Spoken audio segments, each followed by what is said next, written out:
গাড়িটা চলে যাবে মোস্তাকপুর, এই ইজি বাইক নিউ ভার্সনের এই গাড়িটা আমরা এই যে পিক আপে উঠাই দিলাম।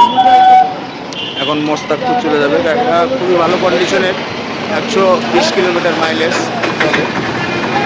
নিউ ভার্সনের গাড়ি, যারা নিউ মডেলের গাড়ি, যারা নিউ মডেলের গাড়ি নিতে চান, এই গাড়িটা মাত্র বিক্রি হলো 1,40,000 টাকা। 1,40,000 টাকা আমরা নিউ মডেলে এই গাড়িটা বিক্রি করে রাখলাম, এখন নিয়ে যাবে।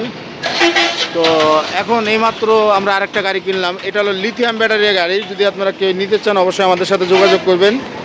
লিথিয়াম ব্যাটারি এই গাড়িটা এইমাত্র আসলো, এটা নতুন গাড়ি, দেখেন যে আপনার টায়ার নতুন। তো এই গাড়িটা যদি ভাই, এই গাড়িটার দাম কিরকম কি ভাই? 2,40,000 এই লিথিয়াম ব্যাটারি দেয়া। বয়স কতদিন? 3 মাস। আর গ্যারান্টি আছে কতদিন? 2 বছর। আচ্ছা, এই যে এই গাড়িটা না, 2,40,000 টাকা। এটা হলো ইয়াঙ্গার ব্যাটারি। ইয়াঙ্গার ব্যাটারি কিন্তু ভালো ব্যাটারি। এই যে ব্যাটারির উপরে ওজন টোজন সব লেখা আছে, টায়ার ম্যাট সব একদম ফ্রেশ কন্ডিশন। অবশ্যই যোগাযোগ করবেন।